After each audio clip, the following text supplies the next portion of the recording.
Hi, everyone. Welcome to another episode of Marketing Corner. Whoop, whoop. Jen always does that. It I'm a never creature of gets me. habit. Anyways, today is episode 75. Yep. And we have a guest in the studio. Whoop, whoop. Literally. Literally in the studio, a guest. Physically, face to face, which is not normally what we do. No. But it's a special occasion kind of thing. So we have Frederik from Sparklehorse. Sparklehorse. SparkForce. Had to do it. Frederik. And Frederik is a partner and recently joined SparkForce in December. Hey, Frederik. Hey, Casper. Hi. Good to see you. Good to see you. We see each other every day, so it's kind of weird. Lucky you. So I'm gonna let Jen do most of the talking this episode, because otherwise it gets even more awkward. Yeah. But this is gonna be a 2-part episode. We're gonna first talk a little bit about Frederik's journey, how he got here, a little bit learn a little bit about him, some of his fuck ups, if you can talk about those. I will. Yeah. In front of his boss. Yeah, I love it. Big fart. Big fart. We are partners, so. Partner, we're excuse me. Sorry. Yeah, please. Jen. Cut that. Right. Cut Yeah, that. it's fine. And the next episode, then we're gonna be talking a little bit more about B2B marketing. So a little bit more cool stuff. Nice. Sure. Sounds All right. great. So over to you, Frederik. Yeah. Tell us about yourself. My name is Frederik, and I've been working in B2B for, I think, 4 years, and in marketing in total for, since, holy fuck, it's been a while, since 2017, I think. So that was kind of the early starts of me in marketing, but it wasn't really in the cards that I should do marketing. I wanted to be a physiotherapist. What? Yes. I didn't even know that. No. And here's the dirty deeds. So that was actually I spent years being a personal trainer, and I enjoyed working out. And I know you can't tell, but I did. And yeah, so I applied to be a physiotherapist, and I got declined on that. So what happened was I then started on my 3rd gap year, a little bit unintentional, and that sucked. And then I landed in a telemarketing agency. I was one of those people who called people. Been selling. there. And every good person who's ever had success in life has been a telemarketer. Yes. I just gotta say it. I've met a lot of successful people, and all of them started in telemarketing. I was a telemarketer. Fuck yeah. Yep. I sold electricity on subscriptions. Yeah. So I was. You know, I sold once to a guy. He was clearly drunk. I sold him the big subscription, right? So I did that, and I was very intrigued about everything. I wasn't very much into selling electricity, but I was very much into everything going around inside of the business, and like the deals they were trying to make, and the people came and visit. And then I went to a student counselor, and I told her, I think this is interesting, and she told me, then do this. So I went to CBH Business, did a AP degree in marketing management. And then it kind of just started from there. Then I got internship in a fintech startup, a crowdfunding startup, and I worked there I was the intern, but I was leading the marketing team. Been there as well. yeah. Hey, we're not gonna pay you, but you're gonna lead everything. Yeah. Good luck with Think this. of it learning. It's Yeah. learning. We're paying you in learnings. Yeah. So that was obviously great. And then I took a bachelor's degrees in international sales and marketing. And a month before I handed in my bachelor, I went full-time in my own business, the thing that eventually became Saabye Media. But it was a lot of things under the way. Then I was 25. I had no business experience, and I decided I wanted to be the external CMO of companies. Which is now, I think, in today's terms, is the fractional. Yeah. Yeah. And nobody wanted to hire me for that, everybody I say this to, it comes as a huge surprise to them. It doesn't to me though. Like A 25-year-old with no business 25-year-old who experience? wants to be my CMO. Why not? Like, Sure. sounds great. I would buy that. That's great. Yeah. So it started there, and then it was supposed to be a full-service agency, and then it was supposed to be a social shop with creative and social media, and then I kind of landed somewhere, and I was like, what is fun to me? B2B was fun to me. If I weren't doing an agency, I would probably be in software and SaaS, because I like that business model. I like all the innovations that's going on in that space. So I kind of decided, well, I am going to focus on this. and then I managed to land a couple of clients, and that's kind of that. So that was it 2 years ago now? I think I landed in that spot. And then it's been pretty good. 2 years. Managed to do a lot of fun stuff, I think. Yeah. Cool. Yeah. That's kind of the story, right? Yeah. And then we joined forces in December, right? Then we joined forces in December. Yep. Nice. Yeah. Cool. And so I guess if we dive into the meat of where Casper wants to hear is, but like what has, could you give us maybe a couple of we want to hear about fuck ups, let's be honest, but the kind of learning curve and how that has gone from being kind of this wannabe fractional CMO to getting your hands really dirty, and how did that actually end you where you are now? Yeah, I think that's a good question, right? But I think a lot of the fuck ups is probably me getting overly eager, maybe, and then just wanting to do a lot of stuff and not really niching down, not really focusing, and not really saying, "Oh, here's a way to go." Right? It was really when I then said, "Okay, B2B marketing for SaaS companies," and very much in the demand gen kind of that whole spiel. When I landed in that, it started to gain some traction. So I think that's probably the biggest fuck up from an entrepreneurial view that made me slow down. I think that I wasn't niching in enough and saying the classic ICP discussion, right? So that I think that was probably the biggest fuck up on a macro level, and then on a micro there's just been a ton. I think pricing too low. Pricing too low, pricing too high. I think without hurting anyone, Frederik, I think we can one of the things I think you never solved on your own before we kind of joined forces here was this kind of scaling. Absolutely. The scaling motion. Yes. And probably big part of that was probably because of pricing. Yes. Right? It was a big part of it. Yeah. Because I think I got burned, and that kind of comes back into the trying to pick the right customers, because for some reason in my mind I had, I'm a newly started company, or this is a newly started company, then I should be talking to newly started companies.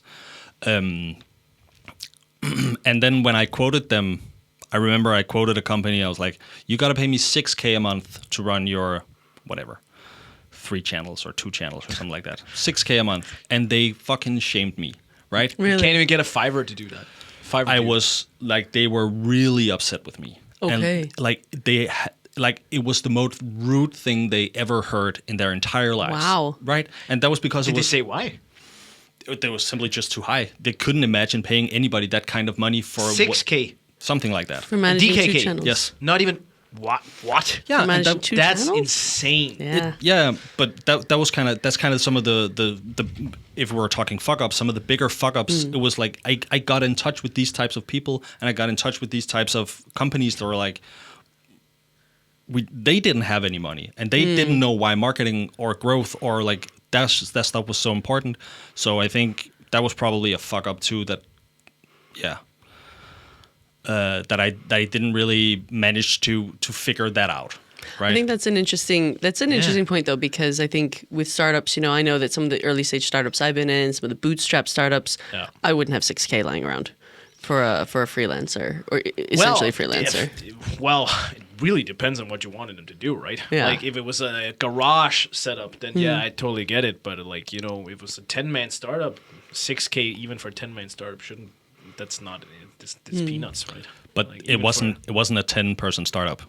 It was a 1-person startup. Yeah, but even then, quoting someone $6,000, I'm like, come on, you should never shame someone for doing that, right? No, well, you should never shame anyone for anything. No, but I remember I quote just to transparency wise, I quoted someone for 2 hours sparring sessions once a month. I quoted them $10,000 on a retainer. I had that retainer for 2 years almost. Hot dang. Yeah. Well, I remember actually going to you Yeah. when I asked you, because I think I was charging like $100 €150 an hour or something for things, and you're like, Jen, what are you doing? Yeah. And then I was like, oh, can I charge more? and I remember like one of the times you did it, it was like, can I just charge this and see what happens. If they blink, then we'll take it from there. Yeah. And then you charge it, they're like, they didn't blink, they just said yes. They just said okay, yes. Cool. Yeah. So it's a welcome. learning curve. Yeah. Thank you. It's very much a learning curve. I think that happened to me too. Like I remember when I started consulting, the first time I charged like $300 an hour, and then next client I got it was $350 because I knew I was like, okay, let's keep pushing it, let's see what happens, right? And then at the end of it, like charged $1,500 to $2,500 an hour, right? Like and I remember there was a sales guy from Templify at Yesco. He was like, dude, just do it. Just say $1,500. Like, but I'm saying 1,000 today. Just do it. Just do it. Yeah. And he didn't fucking blink. No. But I think it's that part is just like also, it's a lot to do yourself. Like it's a reflection thing. Like it like when you quote someone a price, you have to feel that you are worth that price. Yeah. And that leap is like an evolutionary thing. Like, Yeah, and that's some of the things that I've been reflecting on lately, right? Yeah. It's a major imposter syndrome thing. Yeah. I'm gonna just be real with you, right? Yeah. Because I have like and I kind of landed in a place where now I'm like, it's probably not gonna go away, that imposter thing. No. So I'm okay with it, and now I'm just gonna try and see how make it a competition, see how much can I take for an hour. So that's where we're at with that. But it is very much so, and I think that ties back into the thing that I said with I was shamed a little bit, and people were almost furious with me. Then I started to become afraid that people would get furious with me if I quoted them 1,000 an hour, which I thought was like that wasn't unfair. No. No. So that's probably the biggest fuck up for me was to not do that, to not get in touch with the right people at the right time, right? That was probably a big one. I think one of the learnings I've had when it comes to that stuff is also that it's very hard always to raise prices afterwards. So once you set like your first price, like I remember I had a client once, I think they paid $700 an hour for me, and that was like at that point that was. When I got them, it was my highest. When I had them a year after, it was by far my lowest. Right. So I was like, okay, guys, and they were like, we need more. We want more hours, more time. Like, sure, but you gotta pay $900 or $1,000. I can't remember. And then they fucking ghosted me. So I never heard from them again. but like, I think some of these beatings are just like a natural part of it. Yeah. Like, But I think what's interesting too is like when you have that 1-person army or the 5-person army, they probably don't understand marketing. Yeah. And so when I was doing my freelance thing, people would pay me and they wanted immediate results. And I was like, well, one, you have no brand awareness, you have no SEO, you have absolutely no budget for Google. Like it's going to take time. And we know these things take time, but when you have no idea how marketing works and you're just a small startup, you want immediate results. And when you don't get those immediate results, you don't see this as a good investment. And then you maybe find the next cheaper person or something like that. Like they don't understand that SEO takes 6 months to see some kind of return, right? Or if you hire a content freelancer, that content will get a return months down the line. You're not just going to turn on a faucet and all of a sudden you have all this incoming revenue or inbound revenue. And I think that's a learning, even as an in-house person who hires agencies, I have to give them some time to kind of have the impact. Otherwise, you're never going to have the impact because you're just going to be bouncing around. It's such a good point, right? Because like I think also when I initially started SparkForce and also here with Frederik now, it's just some of these I've started to flip it. Like in the beginning, I was like, okay, let's just see what happens, and we kind of get started and blah blah blah. Now I'm like, hey guys, if you can't commit for like at least 3 to 6 months, like, and we're starting to say more and more 6 months.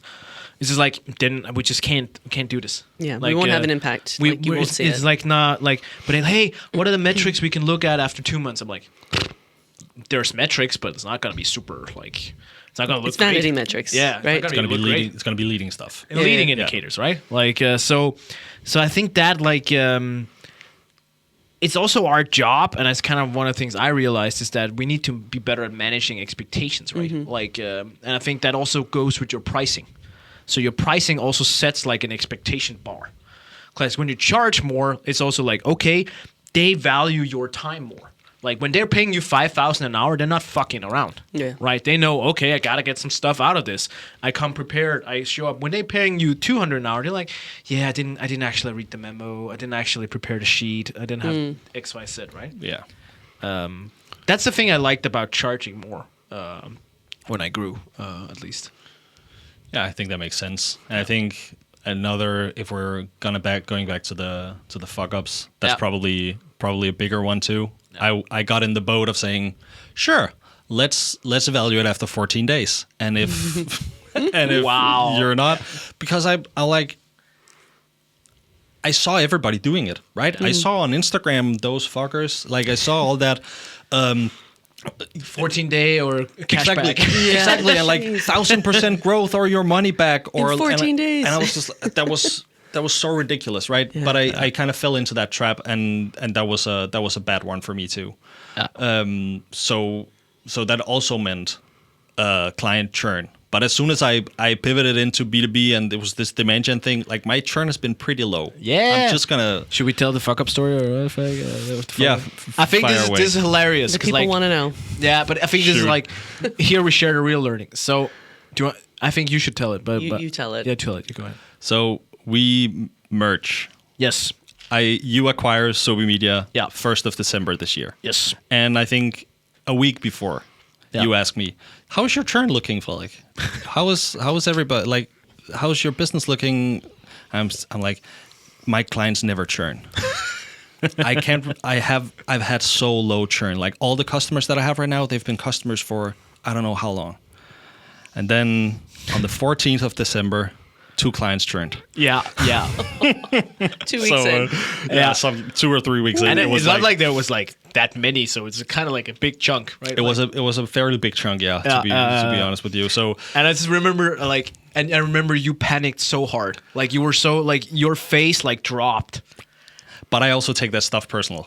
Of course, you really do. But I think we all do. But you really do. Yeah, Fred really fucking does. He takes it super personal. Yeah. Maybe that's also a little bit of a fuck up or something to work on. But but yeah. But well, like Casper once famously said in a podcast episode, what is it? Fish fly? No, was it birds fly, fish swim? Yeah. Fish fly, Deals birds swim, through. and deals fall through. Birds fly, fish swim, and deals fall through. Yeah. Yeah. It's still true though. Like, God, it's like insane. Like, I think we had like, it's become like a bit of a nemesis. So we had we just closed a few deals this week, but there's still not closed one in HubSpot. Some of them, like one of them was closed one. We had a kickoff, and it's like we're doing stuff, but there's like a few details in the contract. So I'm like, we're not fucking moving this to closed one until that contract is signed. Smart. I like we don't fuck around anymore. That's probably the biggest learning, right? Yeah. Don't move shit to close lost until the contract is done. Yeah, that's something that I learned too. Right? Yeah, close one, close lost. Don't touch it unless the final signature's in. All right, I want to ask a question, Frederik. Sure. So, I know this is going to be super weird because we're here together, right? But how's your best partner ever? No, fuck off. I want to ask about like the first 3 months here, right? You've been or 4 months technically, but first almost 4 months now, and instead of like asking normal questions, how have they been? More like, have they met your expectations? Was this what you expected to when you walked into it? Like, maybe that's a better question to get some. I think overall, yes. You can be honest. I will be honest. Casper, leave the room. I think we have that type of relationship, so I have no problem. I think it has been. Yeah. I think I maybe came into it with a little bit of is that a phrase? Rose-colored glasses. Like but obviously it's a business, and obviously it's an agency, and people fucking leave whenever they want to in agencies. So obviously it's been a rough quarter. Yeah. But I also enjoy it. I wrote this on LinkedIn too. My main concern with actually going into business with you was, will I be able to own it? Like, because I crave that. Yeah. I need to. That's part of the reason why I became like an entrepreneur and had my own thing. I need to feel some sort of ownership, and I need to be like, okay, this is mine, and I can move the needle on this. and not for somebody else. I needed to do it for me. Yeah. And that was probably the biggest concern that I had going into this, but I can. And a big thing is I take it so personal, not just when the clients that I brought churn, but when something else also churns, like it pisses me off. Yeah. And so it has. I'm super happy that this was the route we went, and I'm very positive about the future. I think Sparklehorse has Sparklehorse. It's got a stick now. Yeah. Maybe